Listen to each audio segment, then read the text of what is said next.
Untuk tidak disebutkan nama dan identitas karena percakapan ini masuk konten YouTube. Iki aku kudu piye, Mbak? Aku harus bagaimana ini? Mas, kan aku kemarin tanggal 30 kan keluar dari majikan, sudah 4 tahun. Heeh. Terus habis itu aku masuk ke majikan baru.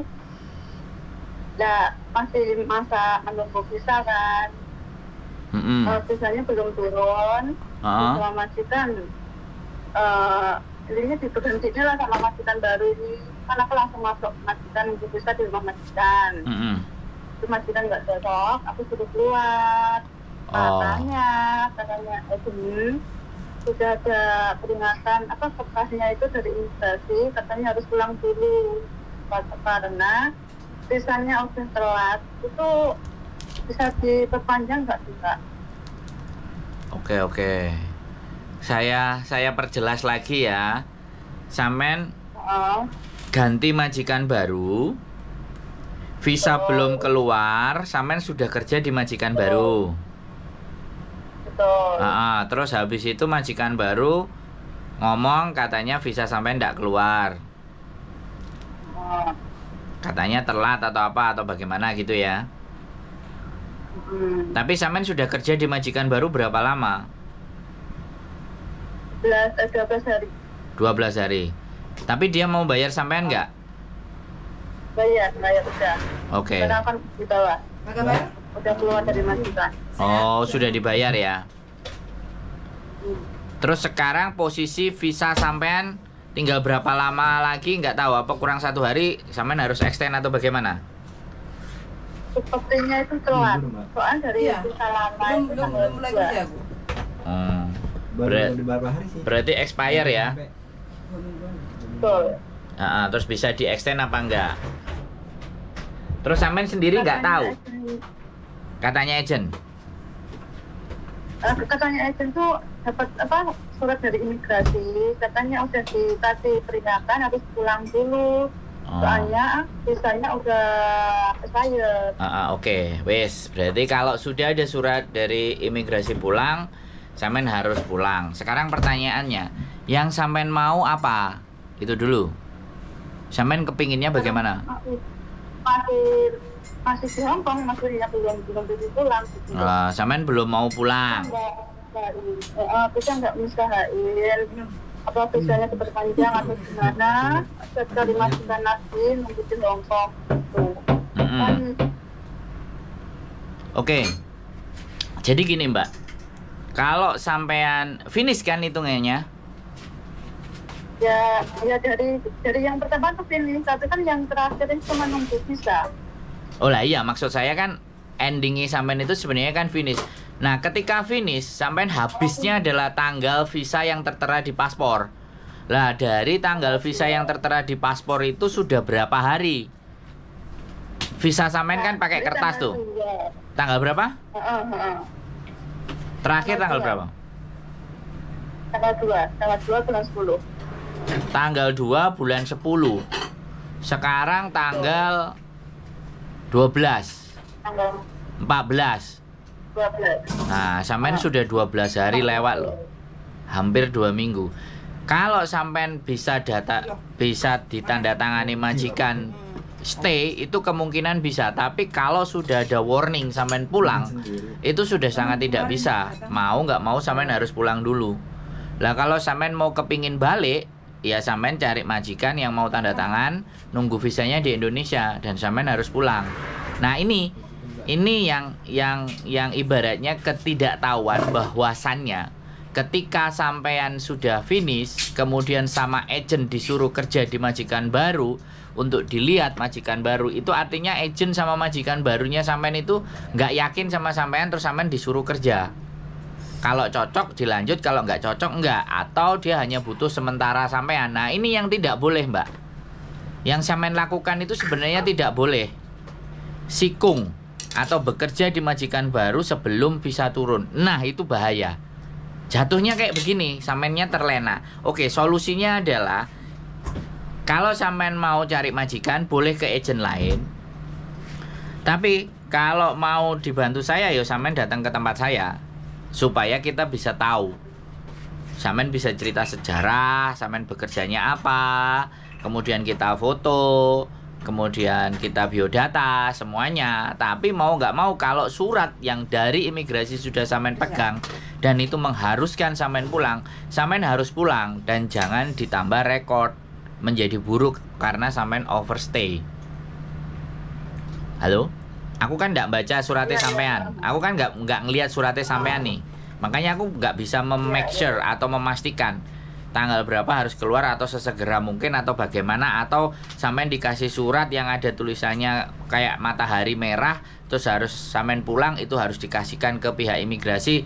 Nah itu sudah expired date sampean, wis out of the date. Jadi artinya sampean memang harus keluar. Kalau sampean ngomong ke Makau dulu masuk ke Hong Kong, nah itu kembali lagi sampean silahkan sampean coba gitu loh nah tiket pulang majikan itu yang finish tanggal berapa dikasihnya? Yang finish itu aku keluar tanggal 30. Terus sampean dibelikan tiket tanggal berapa harus pulang? Kalau yang ini nggak dibeliin karena kan visanya belum turun. Bukan. Visa yang lama, yang tiket lama kan sampean finish, itu kan sampean berhak kan? Itu dikasih uang, bukan bukan tiket. Dikasih uang. Karena aku nggak pulang, aku minta uang gitu. Soalnya dengan cerita sampean aku nggak bisa menaksir nih, memprediksi apakah status sampean overstay atau belum. Untuk memake sure dan memastikan itu ke imigrasi tanya, nama saya ini, KTP saya ini, status saya sekarang bagaimana, kan seperti itu. Kalau ataupun sampean sudah overstay kemudian dapat majikan dari saya misalnya, sampean sudah overstay, nah itu udah pelanggaran. Nah untuk lebih jelasnya ya kita bisa tanya ke imigrasi dulu. Karena sampean kalau tanggal 30 keluar dari majikan, visa sampean itu tertera tanggal 2. Tanggal 2 itu visa sampean habis. Tapi kalau dia mengajukan lagi terus 14 hari langsung ngomongnya ditolak. Nah ini kan aneh, penolakan visa itu kan seharusnya 2 minggu. Sebenarnya 2 minggu sampean itu bisa diputuskan bahwa visa sampean bisa keluar atau tidak. Kalau ini dinyatakan tidak bisa keluar, artinya status sampean tinggal berapa hari, itu yang harus kita cari tahu ke imigrasi. Bisa dipahami nggak? Bisa. Dari saya ngomong sampean bisa nyerap nggak? Bisa. Makanya kalau visa sama paspornya itu masih dipegang sama agen. Nah, ini persoalannya. Kalau sudah dipegang sama agen dan status sampean di agen itu masih belum jelas, ya segera tarik no. Kalau dia tidak bisa memberikan kejelasan buat sampean gitu loh, bener nggak? Iya. Kan ada aku cuma pertanyaan sama dia. Seumumnya diusahain dari majikan lain, terus nunggu di sini bisa nggak? Katanya nggak bisa, harus pulang. Soalnya udah dapat peringatan itu. Nah, iya. Kalau sudah kayak gitu, ya sampean harus tarik dong dokumen dan semuanya. Artinya agen itu sudah memperjuangkan sampeannya, udah mentok, udah ngomong kayak gitu, balikin ini semua dokumen saya. Kan boleh saya bilang begitu? Iya. Ya, jangan sampean udah nggak bisa terus sampean masih diem saja. Sekarang sampean ada di mana? Masih di Sodorizon, di bawah apartemen. Nah, sampean balik ke agen, minta ke agen segalanya, dokumen semuanya sampean minta. Kalau sampean mau ngobrol dengan saya, ayo kita bicarakan di sini. Tapi kalau sampean mau cari agen yang lain, monggo, bebas. Kita tidak ada masalah. Ini agennya di mana, Pak? Kos BB. Sebenarnya kantornya ada di Laiciko, tapi kita ada di rumah. Kita ngobrol di rumah juga nggak masalah. Ngobrol dulu. Oh, siap. Terus ini tak ke rumahnya Koko dulu, terus sore kan katanya mau ketemu dengan ambil paspor itu, dia bisanya sore. Ya, intinya saya tidak bisa membicarakan nasib sampean harus bagaimana sebelum saya fix melihat suratnya bagaimana, apa yang disampaikan imigrasi bagaimana, paspornya sampean bagaimana, dan visa terakhir sampean gimana kelanjutannya.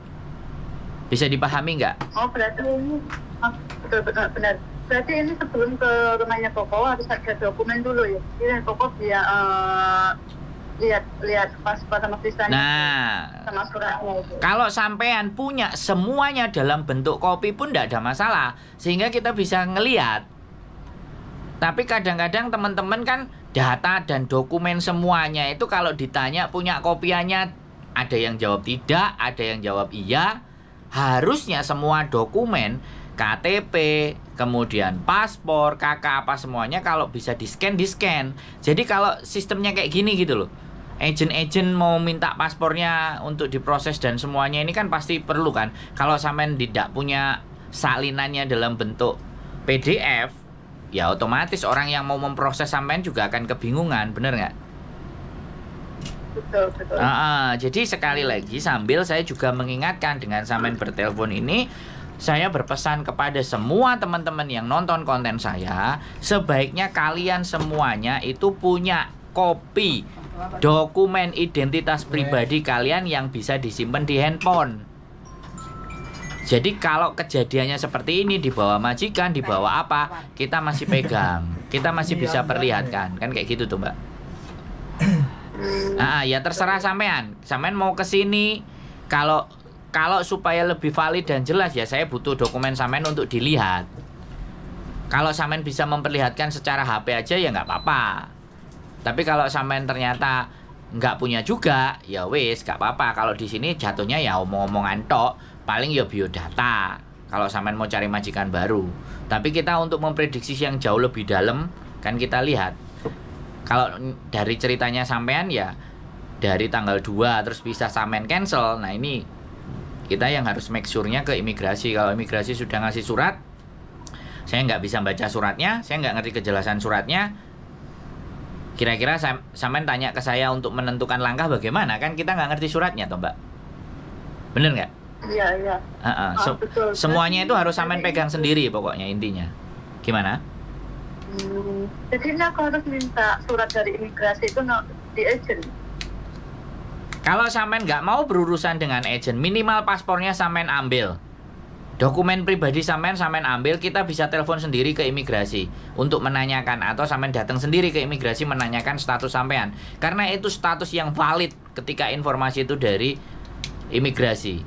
Sampean cuman kalau di agent kamu harus pulang gitu aja, tapi suratnya nggak diserahkan. Nah ini yang menjadikan orang lain mau membantu sampean itu juga bingung. Bisa dipahami nggak Mbak? Bisa. Karena kita membantu orang itu kan kita harus tahu kronologisnya, alurnya, suratnya bunyinya apa. Anak-anak itu kan kayak gitu tuh. Minta tolongnya nggak tahu isi suratnya, pokoknya aku minta tolong dapat surat ini. Nah ini kalau udah kayak gitu, aku mesti berbicara kayak gimana kalau kayak gitu Mbak? Bisa dipahami nggak? Iya. Pokoknya ya kalau sampean mau, ya boleh sampean kesini, terserah lah. Punya dokumen atau enggak, saran saya ada dokumennya. Kalau enggak juga nggak apa-apa. Datang ke sini, yang jelas dari telepon ini sampean sudah tahu kan? Sudah mulai punya gambaran. Sampean harus ngapain, bagaimana, dan seperti apa. Sudah nggak bingung lagi kan? Betul. Itu yang harus penting. Itu kalau sore bisa nggak Pak? Ya silahkan. Telepon aja pokoknya. Aku setelah ambil paspor langsung ke rumah Koko. Silahkan. Telepon dulu 1 jam sebelum ya. Jangan dadak. Nanti takutnya saya posisi lagi di Amerika atau di Jepang kan repot gitu loh. Baliknya agak lama gitu loh maksudnya. Ya jangan terlalu stres kan, kita harus bercanda juga toh gitu loh. Ya. Pokoknya dikabari. Aku ambil paspor dulu, aku kabari sama Koko. Ya pokoknya semangat ya, nggak usah bingung. Oke. Gitu aja Mbak E. Sehat selalu yo. Bye. Woi, bojoku piye? Iki wong sikung, ternyata visanya tertolak. Ya apa menurutmu? Sebenarnya agennya masih membantu, cuma mbaknya aja yang panik. Intinya kan mbaknya yang nggak mau pulang. Tapi kan dia ngomong disuruh pulang, agennya tadi diamin. Tapi mbaknya kan nggak mau pulang, ngeyelnya kan di situ. Iya. Tapi agent kan mbak surat. Lah aku bisa ngomong apa?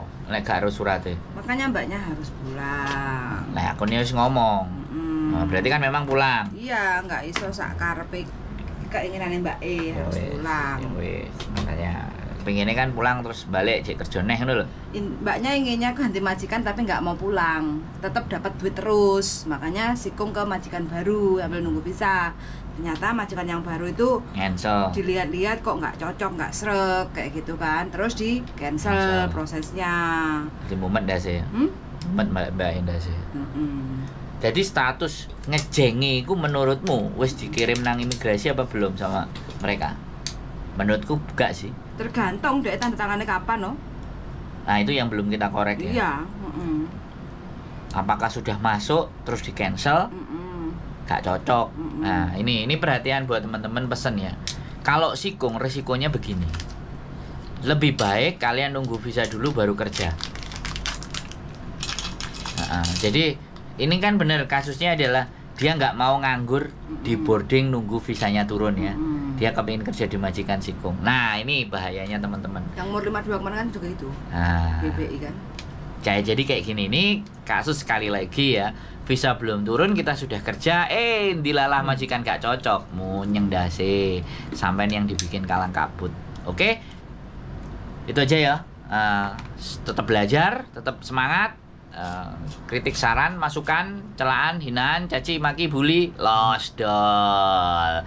Keep stay tune my YouTube channel and see you next video. Bye bye.